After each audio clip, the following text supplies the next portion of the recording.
Bihar NDA में लोकसभा सीटों का बंटवारा इसी सप्ताह, पटना से दिल्ली तक हलचल तेज। आगामी लोकसभा चुनाव के मद्देनजर बिहार एनडीए में सीट बंटवारे का औपचारिक ऐलान इस सप्ताह कभी भी हो सकता है। इसको लेकर पटना से दिल्ली तक हलचल तेज है। खासकर मंगलवार को सीट बंटवारे को लेकर एनडीए में जिस तरह की गतिविधियां तेज हुई, इससे इस कयास को बल मिला है कि बीजेपी नीत गठबंधन में सीट शेयरिंग का पेच अब सुलझने वाला है।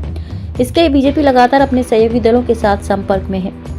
बिहार बीजेपी के प्रभारी विनोद तावड़े के दिल्ली स्थित आवास पर मंगलवार को प्रदेश पार्टी के नेताओं की बैठक हुई। इसमें डिप्टी सीएम सह बीजेपी प्रदेश अध्यक्ष सम्राट चौधरी, क्षेत्रीय संगठन महामंत्री नागेंद्र, प्रदेश संगठन महामंत्री भीखू भाई दलसानिया शामिल हुए। लगभग 2.5 घंटे तक चली इस बैठक में बिहार की सभी 40 लोकसभा सीटों पर मंथन हुआ।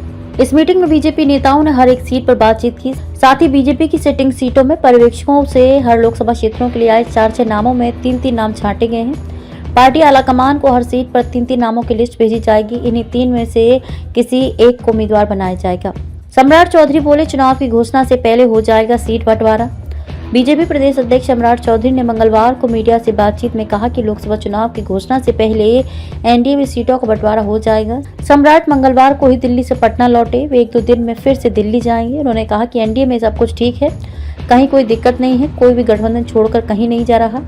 पशुपति पारस से सीट बंटवारे पर हुई बात। बीजेपी प्रदेश प्रभारी विनोद तावड़े ने केंद्रीय मंत्री पशुपति पारस से भी सीट शेयरिंग पर बात की।